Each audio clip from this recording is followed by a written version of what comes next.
O Notícias Agrícolas continua trazendo a sua cobertura aqui do 23º Congresso Brasileiro do Agronegócio, realização da ABAG, co-realização da B3, e nesse ano com uma perspectiva de cobertura diferente. Nós estamos realizando esses videocasts, convidando aqui especialistas de diversos setores para tratar de temas relevantes, e nós definimos aqui três diferentes frentes que estão quase que necessariamente em todos os painéis que estão sendo tratados aqui ao longo do Congresso, ao longo desta edição de 2024. E neste momento, a gente vai falar sobre um tema que é fundamental para que, essa situação aconteça, e dois, ela continue acontecendo e crescendo no campo para gerar mais produtividade.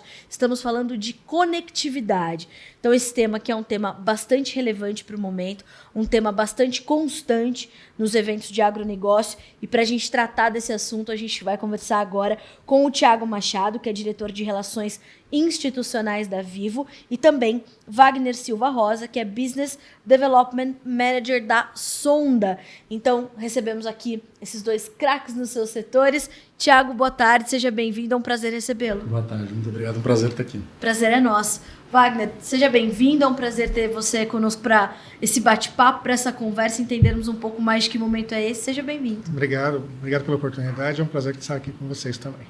Tiago, você concorda com essa minha abordagem inicial? É um tema relevante, atual e que vai estar em todas as discussões. Sem a gente entender como é que a conectividade vai continuar se desenvolvendo, a gente vai travar em algumas outras discussões? Sem dúvida.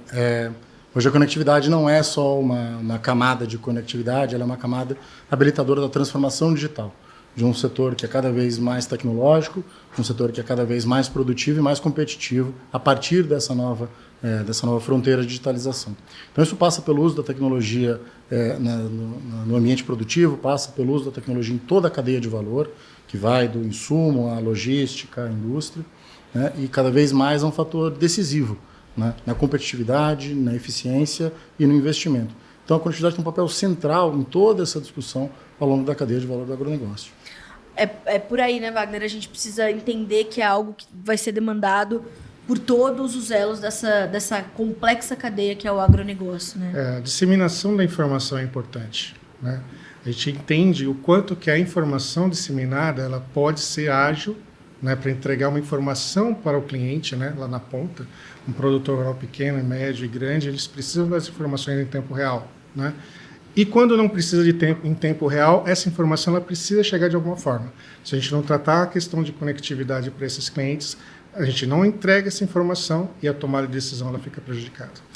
Wagner, ainda contigo, como é que você tem visto o momento atual? Assim, nós estamos, claro, superando algumas barreiras, superando alguns obstáculos, né, com inovação, com pesquisa. Mas que momento é esse quando a gente pensa em conectividade para o produtor, conectividade para o agronegócio, conectividade para o campo brasileiro? A gente entende que a conectividade ela ainda precisa chegar onde ela não chegou, né? Quando a gente fala de pequenos centros, para você chegar com essa informação para os clientes, para os produtores, de uma forma geral, é complicado, né? Regiões como o Sul e o Sudeste, que já estão disseminadas na parte de conectividade, é mais tranquilo de você promover uma conectividade para essas pessoas. Agora, quando a gente vai subindo para o Norte, Centro, Nordeste, a gente tem outros desafios, né? E o agro em si, ele precisa cada vez mais de informação. Para o pequeno produtor lá, ele precisa saber se ele precisa irrigar o seu solo, né? Ou como é que está a questão lá até da logística para levar aquela produção para ele para um grande centro, né? E essas informações, elas ficam cada vez mais sensíveis, né? Até por uma questão a gente vê o que aconteceu no Rio Grande do Sul, né? Como é que a gente vai transportar essa informação para as pessoas em tempo real, para que elas possam ter uma maneira de salvar a sua lavoura, salvar aquela produção, né, que já estava lá pronta, né? Então, esses pequenos detalhes de conectividade e de levar informação, que às vezes é importante, e que a gente às vezes não dá atenção, é importante a gente pensar nisso com bastante carinho. Essa condição dos pequenos centros, né, Thiago? Isso é uma demanda que vai mesclar ali a iniciativa privada com as políticas públicas, pensando na conectividade para esses pequenos centros. É um desafio maior alcançar essas áreas hoje em dia? É um desafio e é um desafio do país, né? Eu acho que você tocou num ponto importante, que são as políticas públicas que são necessárias para isso. A ABAG se debruçou sobre esse tema a partir do ano passado e produzimos dentro da BAG, uma cartilha de conectividade, um documento público, e traz 12 recomendações para diferentes entes, para o município, para o Estado, para o governo federal, de iniciativas que podem, devem ser tomadas com 2 prioridades. Primeiro, acelerar a capacidade de oferta de serviços de conectividade, para que a partir desses serviços de conectividade a gente possa construir serviços de rastreamento de rebanho, maquinário conectado, monitoramento de clima, uma visão fim a fim da cadeia logística. Você não consegue construir esse serviço se a conectividade não estiver lugar. Então, exercer essa capacidade de fomento à demanda, isso é tirar barreiras burocráticas, regulatórias, fazer adequação legal nos municípios. Uma série de medidas que têm que ser tomadas para que você possa ampliar a demanda, a oferta de conectividade no campo. E, por outro lado, você tem que também aproximar a demanda dessa oferta. Uma vez estabelecida a oferta, como é que eu faço para que as pessoas, as empresas, os produtores, as propriedades, as cooperativas, que acho que dialoga muito com essa questão aqui, possam utilizar de melhor maneira? Então aqui entra a questão de capacitação, entra a questão de tributação, que é absolutamente perversa sobre o serviço de conectividade, ainda mais sobre aqueles que podem fazer parte, talvez, de recorte de famílias de baixa renda. Então entram uma série de outras discussões que tem a ver até com o custo dos terminais para acessar a rede. Hoje, um terminal 5G, ele custa ali próximo de um valor de um salário mínimo. Pode ser um valor pequeno para uma família, pode ser um valor proibitivo para outra. Então, como dialogar com essa dicotomia de 2 países, onde um tem uma facilidade de demanda, de executar a sua demanda, de aceder àquele serviço muito diferente do outro. Então, você precisa ter uma construção de um rol de políticas públicas que permitam aproximar esses 2 mundos, para além da capacidade de investimento da iniciativa privada. Investimento não falta, o investimento ele é pujante, só que o alvo está sempre em movimento. Nós temos um Brasil muito grande para conectar e temos que chegar cada vez mais rápido nas novas fronteiras. Já não estão mais só próximos dos grandes centros e cada vez mais a gente precisa conseguir levar isso adiante. Então, sem um ambiente adequado dessas políticas públicas que fomentem e acelerem isso, o Brasil não vai ter a velocidade suficiente para estar onde precisa.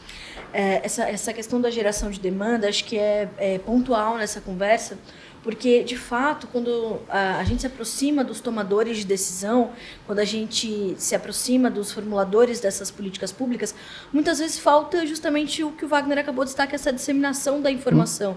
Esse trabalho da BAG, eu queria te ouvir, Thiago, e depois o Wagner também, essa conexão para garantir a conectividade, ela é determinante. Então, olhar para como o município, o Estado, o governo federal estão olhando também para isso, garantir que ele tenha um entendimento do que ele precisa fazer para gerar essa demanda, é fundamental para que as coisas também avancem num ritmo diferente do que aconteceu nos últimos anos, né, Thiago? Sem dúvida, eu posso te dar um exemplo concreto disso. Em 2015, a Lei Federal, a Lei Geral de Antenas, que prevê quais os critérios têm que ser observados para você instalar uma antena de telecomunicações, ela foi atualizada. Temos uma nova lei federal e, então, a partir de aí foi necessário, segue sendo necessário, que os municípios adequem sua legislação municipal à lei federal. Acontece que isso ainda não ocorreu. Ocorreu nos grandes centros, nas grandes cidades. As capitais, as cidades acima de 500 mil, acima de 200 mil habitantes, porque elas têm um horizonte ali de implantação da tecnologia 5G mais próximo. Mas as cidades menores, municípios com população menor, talvez ainda não tenham se debruçado sobre a questão. E a verdade é que hoje pouco mais de 10% dos municípios atualizaram suas leis. Isso faz com que muito município, que talvez não tenha uma população tão grande, mas tem uma área expressiva, município onde a atividade agrícola é uma atividade preponderante naquela economia local, ele tem ainda um déficit de atualização legislativa, uma atualização municipal, que feito o trabalho é uma coisa para ser conduzida de maneira célere, que faz com que, se eu for licenciar uma antena, uma torre naquela área, isso possa levar 1 ano, possa levar 2 anos, ou possa, inclusive, encontrar obstáculos e barreiras, sequer consiga licenciar uma infraestrutura. Então, para além da capacidade de investimento, para além da demanda que existe, e é cada vez mais latente, cada vez mais evidente, essa demanda, seja do pequeno produtor, seja do indivíduo que quer ter ali o acesso à rede, acesso à internet, acesso à comunicação, seja da máquina conectada, da máquina que pode ser mais produtiva, se ela tiver mais dados, se ela puder fazer uso desses sistemas em tempo real, tudo isso. Essa demanda está posta. Agora, tem uma questão de capacitação, tem uma questão de letramento, uma série de outras questões. Agora, quando eu não consigo vencer o obstáculo da oferta, eu não consigo atender a essa demanda. Essa questão da atualização das leis municipais de antenas é um dos 12 pontos que a gente levanta nessa cartilha da BAG. E mostra como cada município tem o seu papel a fazer. Alguns já fizeram, outros estão fazendo.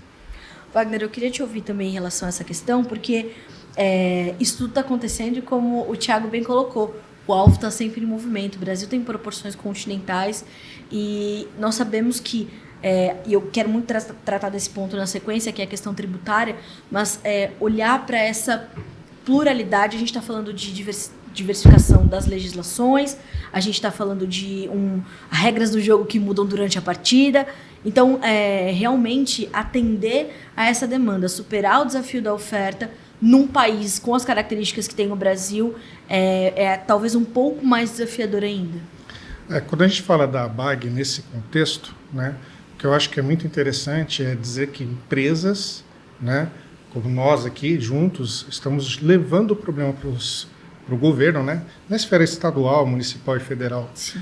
Porque a gente sabe que, às vezes, as tomadas de decisão desses órgãos eles são descentralizadas. Né? Então, isso traz um problema para que a gente possa propor algo que seja, vamos dizer assim, homogêneo. Né? Na verdade, a conectividade tinha que estar sendo proporcionada para todos. Né? E aí, de novo, né, quando a gente olha para uma capital ali, a forma de levar é diferente quando a gente pensa radial. Né? Levar num grande interior, de clima árido, por exemplo, como é que você leva? Leva para o Pantanal, a gente tem um projeto lá no Mato Grosso do Sul, que por conta das queimadas tem dificultado a conectividade porque queima tudo. Né?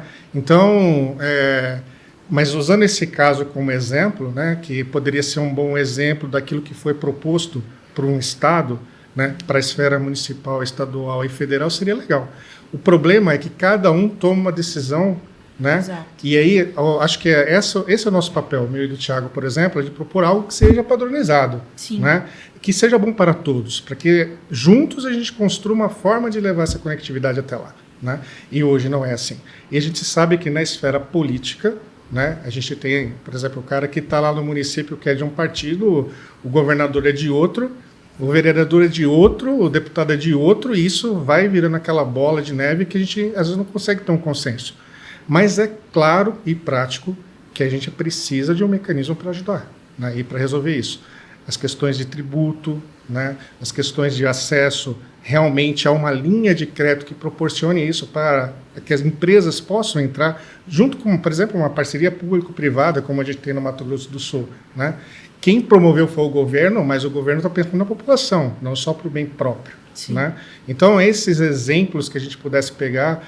O Conectar Agro usa muito essa questão também, né, do uso da frequência de 700 MHz pelos operadores para chegar a conectividade lá para todo mundo de uma forma mais, né, distribuída, seria legal. E hoje, acho que a gente está no caminho, né, principalmente com a cartilha, a gente vem trabalhando com ela faz 2 anos já, né, Thiago? Mais ou menos. É um instrumento importante da gente mostrar quais são as possibilidades. Porque antes todo mundo ficava devagando sobre o assunto, agora não. Né? A gente tem propriedade para falar, a gente traz fatos, números que mostram qual que é o caminho que a gente pode seguir para resolver esse problema. E é interessante porque a partir do momento que a gente trata disso, a gente está falando de uma democratização da informação, né? Equalizar, inclusive, a competitividade dos municípios, dos estados, quando a gente pensa em agronegócio. Se a gente tem situações que a gente não pode controlar, como a questão climática, áreas que são de risco maior, né? Outras não, custos logísticos maiores para algumas do que para outras. Quando a gente consegue democratizar a informação, o acesso à conectividade, a gente consegue também equalizar essas oportunidades, né, Wagner? Uma coisa que é importante, né, e que a informação, quando ela chega de forma já lapidada, é a parte de linha de crédito. Né? Se você tem como capturar uma imagem de uma propriedade, mostrar que ele está fazendo uma compensação daquela área baseada na sua produção, né, essas linhas de crédito ficam mais fáceis. Se você pega um produtor que está degradando tudo, só está pensando lá numa queimada, por exemplo, e colocar todo esse aspecto, e não envolver, por exemplo, a questão de ESG, por exemplo, né, a linha de crédito para ele fica muito mais difícil. Então, quando a gente proporciona conectividade e leva toda essa tecnologia, que a gente pode ter informação em tempo real, para que lá na frente ele possa ter um benefício de um crédito maior, por exemplo, né, fica muito legal. Né? E aí você elimina alguns gargalos que hoje existem. Né? Porque quanto mais gente pegando crédito, mais produtores pegando crédito para as instituições financeiras é ótimo, né? E o governo vai incentivando ainda com injeção de dinheiro ali para que a gente possa ter uma agricultura que realmente seja, assim, em relação a outros países, né, servir como exemplo. Isso é muito importante. E essa questão da tributação, a gente está no meio de uma discussão intensa sobre isso, né? Queria te ouvir, Thiago, como é que hoje a conectividade está inserida nessa discussão? Como é que hoje também, né, esse labirinto tributário que é o Brasil se aplica para essa questão da conectividade? Eu acho que labirinto é uma boa palavra, mas eu acho que a gente tenta olhar para a oportunidade que o Brasil tem Sim. de modernizar seu sistema tributário, né, reduzir risco, baratear, pagar imposto. Pagar imposto, não só imposto é caro, como é tão complexo que faz com que a operação seja cara. Sim. Isso traduz um pouco a complexidade das normas que a gente tem. E a gente tem visto esse avanço da reforma setorialmente dentro das empresas do setor de telecomunicações, e com esse olhar específico para o agronegócio, eu acho que a gente encontra alguns paradoxos. Primeiro, um setor tão essencial sob qualquer aspecto, né? Pela ótica do investidor privado, pela ótica do ente público, pela ótica da população de baixa renda, pela ótica de qualquer ator social, é um serviço essencial. Ao mesmo tempo, ele é um setor tributado como um ativo de luxo. Então a gente pensa, bom, mas isso impacta o setor? Não, isso impacta a economia. Isso impacta o produtor rural, isso impacta a agência de marketing, isso impacta o produtor de peças automobilísticas, ele impacta qualquer ator econômico ou social. Porque isso introduz um custo para aquilo que é absolutamente essencial hoje em dia, que é o custo da digitalização. Então a pessoa fica mais distante do serviço do governo eletrônico, ela fica mais distante de poder ter acesso à telemedicina, ela fica mais distante de poder ter acesso à educação. E a gente viu o que aconteceu com a pandemia, do dia para a noite, milhões de clientes tiveram que ir para a internet para estudar. Sim. Né? E com que aparato tecnológico, com que ecossistema digital muito rudimentar, certamente muito aquém daquilo que a gente deveria e quereria ter. Então eu acho que a gente está num momento de confluência, de repensar aquilo que é o papel do setor e qual que é a visão que está sendo dada. Uma coisa é o crédito na cadeia, e isso passa a se aproveitar de maneira mais otimizada nesse sistema tributário. Mas a outra, sobre a pessoa física, ela vai continuar pagando uma alíquota bastante elevada, né? E quando a gente entra em discussões, né, da capacidade de se executar uma política pública de conectividade sobre isso, a gente viu que ainda o texto não está onde deveria. A exemplo do cashback, né? Então o mecanismo de cashback ele também pode ser pensado e deveria ser pensado em sua integralidade para serviços de telecomunicações para as famílias de baixa renda. Isso permitiria você incluir digitalmente as famílias que moram no campo e que podem ter dificuldade para custear uma conta de telefone, um serviço de banda larga. Isso pode, inclusive, se estender para reflexão sobre os aparelhos, né? Hoje, se a gente pegar a população brasileira, um estudo da GSMA do ano passado, ele aponta que em torno de 32% da população adulta não tem um celular com 4G no bolso, digamos assim. Isso é um número bem expressivo. O mais interessante é que esse 32% se quebra da seguinte maneira: 8% não tem cobertura, 24% tem cobertura, mas não usa o serviço. Quais as principais barreiras para esses 24% não usar o serviço? Custo do aparelho, que deriva diretamente de uma tributação muito pesada. Certo. Eu não estou falando do aparelho da alta renda, estou falando do aparelho de entrada. Tributação do serviço, apesar do serviço ser um dos mais baratos do mundo, altamente tributado. Isso pesa no orçamento da família brasileira de baixa renda. Letramento digital, relevância do conteúdo.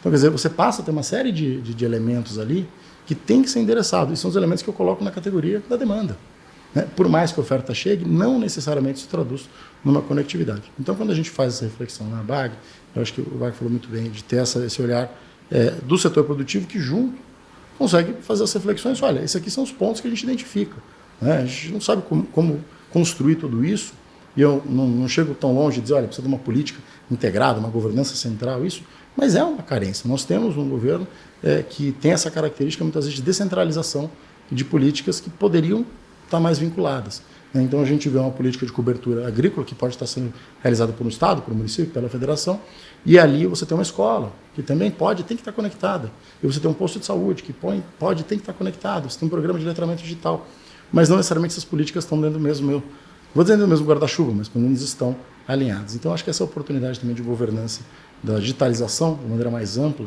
também tem um impacto direto no agro. Agora, sobre a questão tributária, ela tem que ser vista como um habilitador. Hoje, muitas vezes, ela é um freio. E você cita essa questão da digitalização da população, isso também é um ponto importante, porque se a gente olhar para o agronegócio, nós sabemos que a mecanização, por exemplo, das lavouras, ela promoveu um outro momento, né, na formação ali das sociedades, das cidades que se criaram em volta do agro. O agro foi responsável por interiorizar algumas populações, e hoje nós estamos nesse outro momento, né, nesse momento de digitalizar essas populações rurais. Como é que está esse movimento acontecendo, Wagner? Olha, esse é um assunto bem interessante, mas se a gente pensar que tem pessoas que não tem um aparelho, como o Thiago falou, né? E pensando de uma forma simples, Sim. Às vezes o cara está na casa sede e precisa mandar uma mensagem para quem está lá na lavoura, não Sim. consegue porque não tem conectividade. Então, a gente está entendendo também que tem um deságio, uma defasagem das pessoas em relação ao uso da tecnologia. Então, existe uma jornada, que é a gente levar a conectividade. Mas essa conectividade ela também tem que ser pensada na parte da educação, de como é que você vai capacitar essas pessoas para fazer o bom uso daquela informação, né? Eu me lembro muito bem que teve um produtor que queria um drone, porque ele queria um drone, né? Aí ele foi na cooperativa, comprou o drone, levou para a fazenda dele e estava lá em cima de uma estante. Por quê? Porque ele só queria ter o drone, mas ele não sabia qual que era a aplicação daquilo, né? E num mundo que a gente vive aqui nos grandes centros, né, pensando assim, pô, mas o cara comprou um drone e não vai usar, né? Nem que isso fosse para tirar foto, né? Para fazer alguma coisa da área dele, né?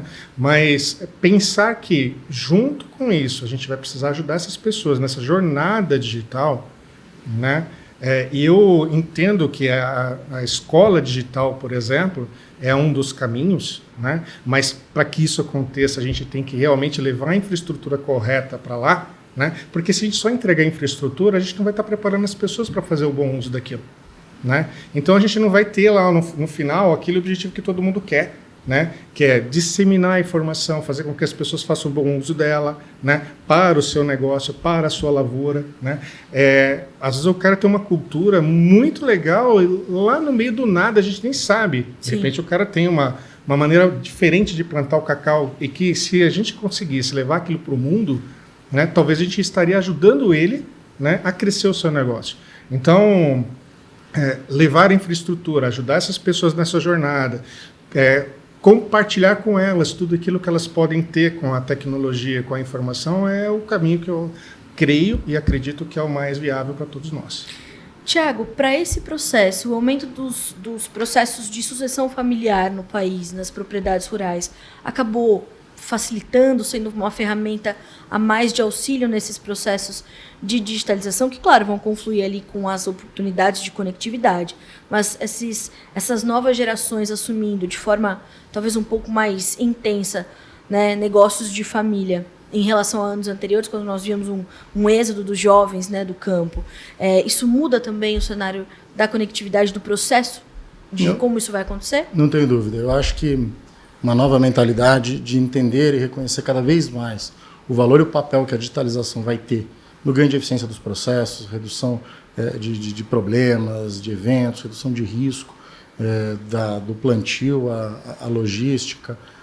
Isso sem dúvida vem com uma nova geração, vem com uma profissionalização, talvez. Vem também com o papel das cooperativas nos pequenos produtores, a gente não pode deixar isso de fora da equação, porque é uma nova visão da tecnologia como insumo para aquele negócio. Então, se a gente olha proporcional ao faturamento, o uso de tecnologia ele ainda é pequeno no campo, se eu comparo com serviços financeiros, se eu comparo com outros serviços que são fundamentalmente tecnologia, natural que seja.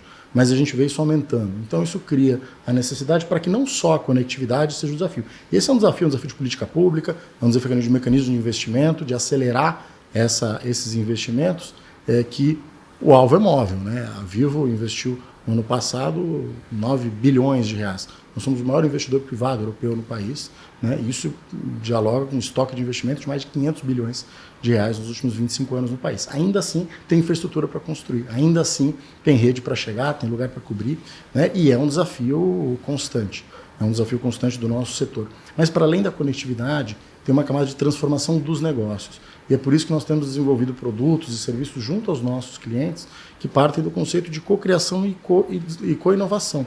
Porque cada problema ele é único, é muito difícil você importar uma solução de um país, qualquer que seja, que foi desenvolvido com uma série de critérios seja do ambiente climático, do plantio, da colheita e tal, ou seja dos desafios reais que tem ali. Talvez o desafio logístico, não sei, da Austrália, dos Estados Unidos, seja diferente do Brasil.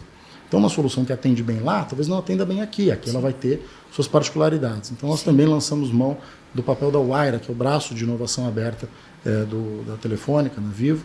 E isso tem um papel importante para a gente trazer startups, para a gente atuar em ecossistemas de inovação, para a gente trazer esse mundo mais dinâmico para compor soluções que podem, para muito além da conectividade, nos ajudar a endereçar esses problemas. E eu acho que essa nova geração pode estar mais atenta a isso. Seja nas grandes propriedades, seja nas pequenas propriedades, seja o produtor médio que já é mecanizado, que já investe em tecnologia e precisa daquele ganho diferencial de produtividade. Aí a gente tem visto o papel-chave da tecnologia. E me chamou a atenção hoje um número que disse o CEO da B3 durante a cerimônia de abertura, falando sobre a liquidez do milho, né, dos contratos futuros de milho. E como a comercialização no campo também está mudando e vai passar pela conectividade inevitavelmente.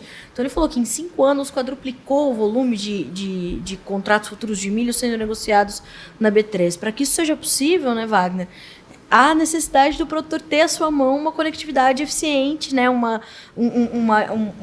A garantia de que as informações que ele vai levar adiante, como o Thiago está colocando aqui, e essas novas gerações, essas novas formas de pensar, passando pela comercialização, possam resultar em números como esse, que foram aqui divididos pelo CEO da B3, pelo Gilson, que crescem os olhos, né? Mostra que realmente o agronegócio brasileiro está sendo transformado constantemente, né? Com certeza. A gente vê que um operador de uma máquina, uma colheitadeira, né? Eu não vou nem chamar de operador mais, né? Eu acredito até que o cara já tem que ter um cargo de analista, né? Ou de piloto. Ou de piloto. Por quê? Porque a informação não é só visual, né? Ele está observando todos os painéis daquela máquina, entendendo aonde que ele tem que estar, em que momento que ele tem que estar, o que ele tem que fazer, abastecer uma camada de negócio que também está conectada com aquele cara, né?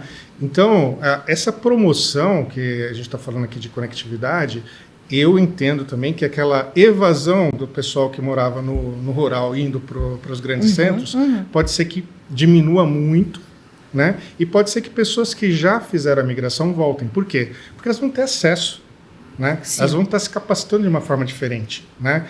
Talvez a falta de ter informação ou de ter acesso à tecnologia é que era um dos impulsionadores para essas pessoas saírem dali, né? Mas quando você olha para uma fazenda conectada, né, onde você tem que pensar em tudo, né, que tudo ali faz parte de uma cadeia produtiva, uma cadeia logística, uma informação que tem que chegar até a gôndola do mercado, porque a gente tem que saber ali da onde que é a origem daquele produto, né? Isso faz com que a gente imagine que o agro, que é a origem de onde está vindo isso, é muito importante, né?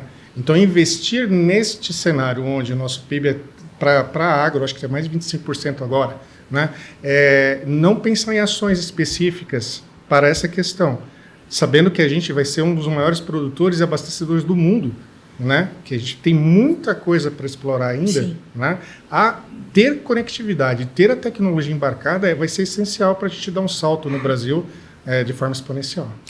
E esse salto é o que vai continuar alimentando a nossa competitividade, né, Thiago? A gente tem uma demanda robusta sobre os ombros do Brasil quando a gente pensa em produção de alimentos, de fibras, de energia limpa, né?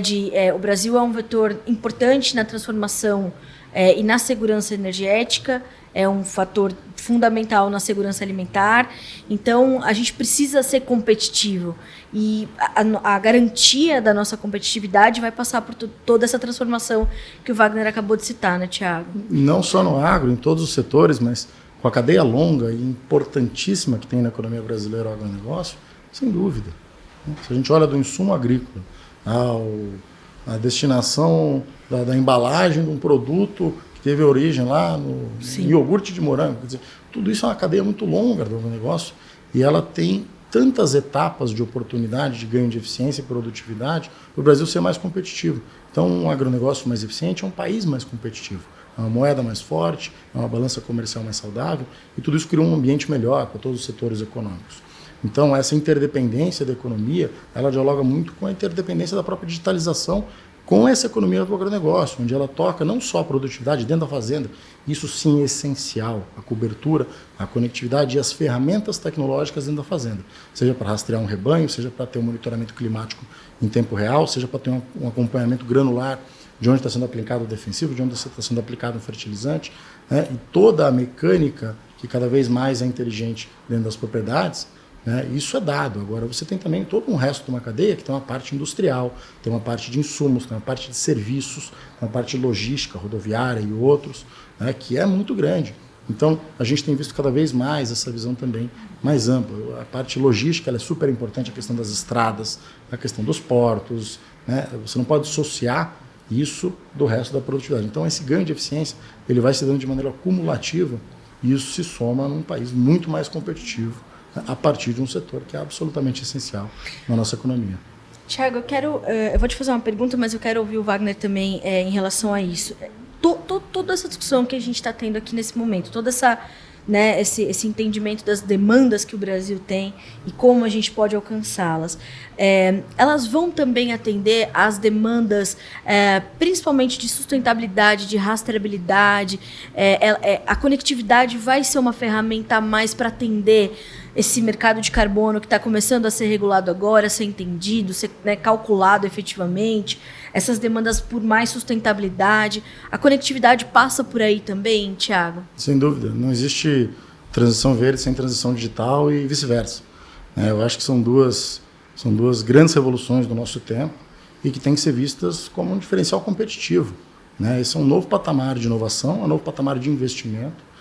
A Vivo se dedica muito a essa agenda e se transformou na empresa mais sustentável do Brasil, pelo ranking da ISE B3.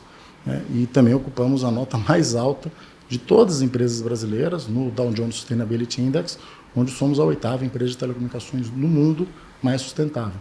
Isso passa por uma série de práticas no campo social, diversidade, inclusão, campo energético, o impacto ambiental, a cadeia de fornecedores, que cada vez mais é parte desse processo.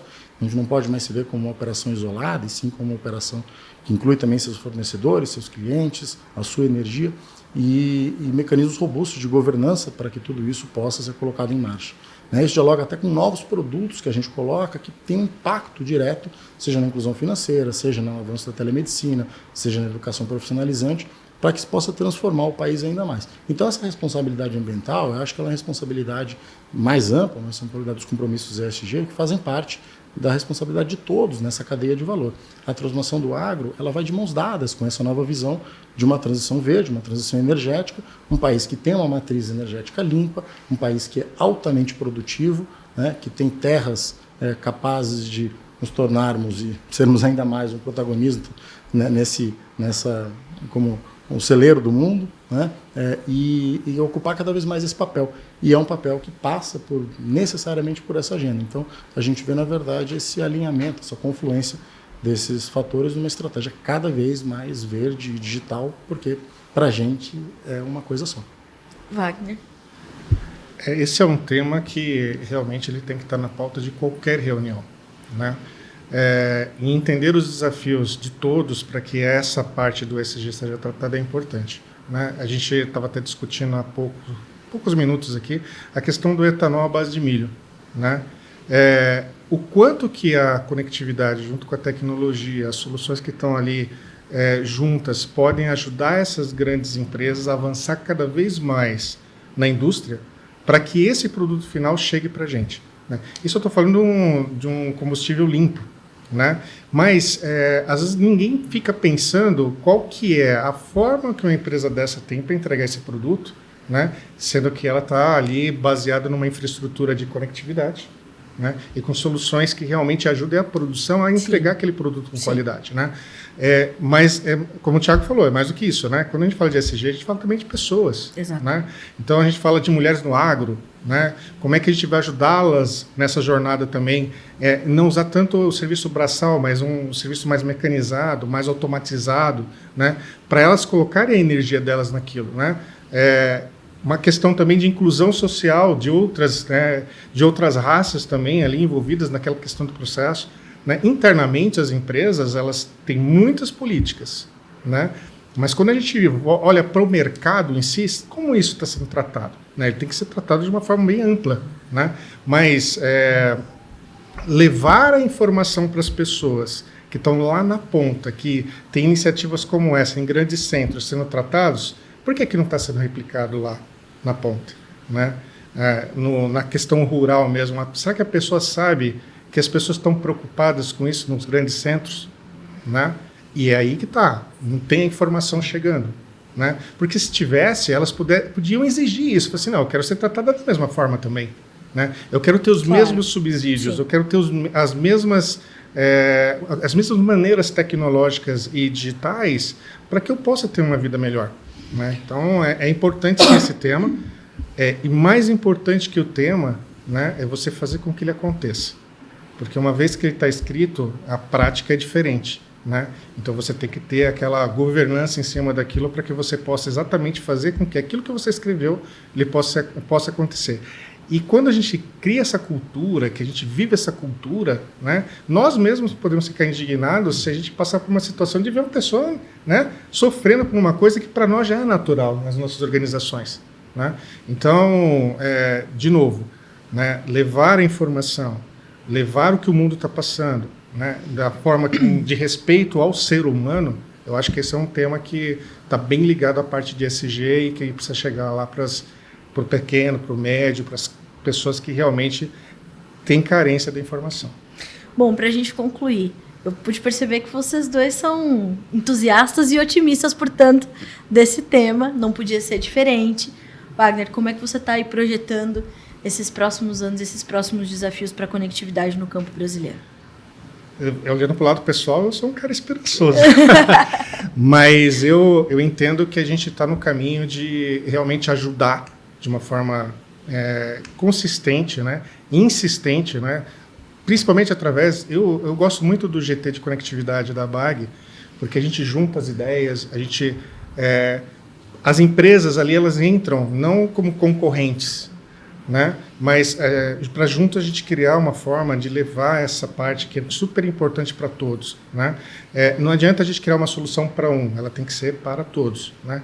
Então eu entendo que nós temos que ser esse agente, né? Alguém tem que fazer essa movimentação, alguém tem que levantar essa bandeira e falar assim, gente, né? A gente precisa disso, como nação mesmo que eu estou falando, tá? Para alavancar ainda mais, tem muita gente lá no final do mundo, lá aqui dentro do nosso território, que é muito inteligente e às vezes precisa só de uma chance de ter acesso a uma informação, às vezes, que é básica para, né, colocar a sua criatividade para fora e grandes empresas contratar essas pessoas e fazer com que essas pessoas cresçam e ajudem o nosso país a crescer, né, e ser um país mais justo. Né? Eu creio que teria que ser o norte de todos. Que assim seja. Tiago, você compartilha dessa opinião? Você também é um otimista esperançoso? Eu acho que se a gente não for otimista, a gente não trabalha pela coisa certa. Né? Não dá. Sou e eu acho que a gente está num novo momento. Reconhece-se, eu acho que hoje ninguém discute a importância disso. Ninguém discute a importância da conectividade, da capacitação e transformação das pessoas, de você levar melhor qualidade de vida, de você ter práticas sustentáveis em toda a cadeia. Eu acho que isso já está ultrapassado. Ultrapassado no bom sentido, né? Sim. Já superamos essa discussão e agora a gente está debatendo como. Eu acho que a formação desse GT dentro da ABAG, que tem um papel absolutamente fundamental na discussão setorial e nessa visão multissetorial daquilo que compõe o agronegócio, que não é um setor, né? É todo um cruzamento de muitas cadeias de valor aí que traçam rumos importantes da economia do nosso país. Eu acho que traz uma visão mais ampla daquilo que tem que ser feito e pode ser feito. Né? Eu vejo isso num novo momento, um olhar muito positivo da intenção do agente público, dos governos municipais, estaduais, federal, de tomar essas ações e buscar aquelas medidas que podem ter um impacto consistente, concreto e de preferência de curto prazo no avanço dessa conectividade. O setor produtivo eu acho que tem se mostrado mais organizado, mais colaborativo, né? Também isso é muito bom, porque a gente passa a ter uma visão de país daquilo que pode e tem que ser construído para a gente poder levar a conectividade, desenvolver soluções, ter inovação, acelerar o ritmo dessa inovação, ter investimento sobre essas inovações. Isso vem acompanhado de uma mão de obra qualificada, né, de uma educação básica que traga as competências digitais, que traga o que é esse novo mundo de dados para dentro da formação básica e fundamental. Então, eu acho que a gente vive esse novo momento, né, há um diagnóstico claro do problema e temos que caminhar para a solução. Estamos muito confiantes. Bom, eu fico confiante de ouvi-los e é bom porque a gente tem um canal aberto e eu tenho falado isso direto com o produtor, né? O Notícias Agrícolas fala direto com o produtor rural. E a gente é muito questionado sobre isso, né? Quando a gente propõe ferramentas de comercialização, ferramentas de otimização do manejo, de custos de produção, tal, mas, cara, como é que eu vou fazer isso sem internet? Né? Como é que eu não... com uma cobertura baixa, com uma cobertura ineficiente? Então, é bom que eles saibam, né, que vocês estão pensando na constância disso, né, de como isso precisa ser. E eu hoje já falei aqui nessa mesma mesa sobre comunicação e como ela é tão dinâmica quanto o campo. Para a tecnologia e para a conectividade não é diferente. Nós somos já vanguarda em muitas áreas dentro do agronegócio. Tenho certeza que para a conectividade não vai ser diferente. Então, Thiago, muito obrigada pela sua companhia nesse bate-papo, nessa troca de ideias e que tudo isso, né, se fortaleça no grupo de trabalho da BAG. Muito obrigada pela sua companhia, pela sua presença. Eu que agradeço, um prazer estar aqui. Muito obrigado a todos. Obrigada a você. Wagner, um prazer recebê-lo junto do Thiago para a gente tratar de um assunto latente, né? O tempo todo a gente precisa falar sobre ele para que a gente continue evoluindo. Obrigada mais uma vez, principalmente por trazer essa troca de ideias para para mais pessoas aqui pelo Notícias Agrícolas. Obrigado a todos. Obrigada. Bom, senhoras e senhores, né, como eu já adiantei no nosso primeiro episódio hoje dos videocasts aqui no Congresso Brasileiro de Agronegócio, só craques do setor falando sobre temas que, mais uma vez, eles vão trazer vão trazer uma capilaridade em praticamente todas as conversas que a gente precisa ter. Tudo aquilo que a gente precisa evoluir vai passar pela conectividade, né? Como o Thiago e o Wagner trouxeram aqui na nossa discussão, que você pode conferir aqui no Notícias Agrícolas, direto do 23º Congresso Brasileiro do Agronegócio.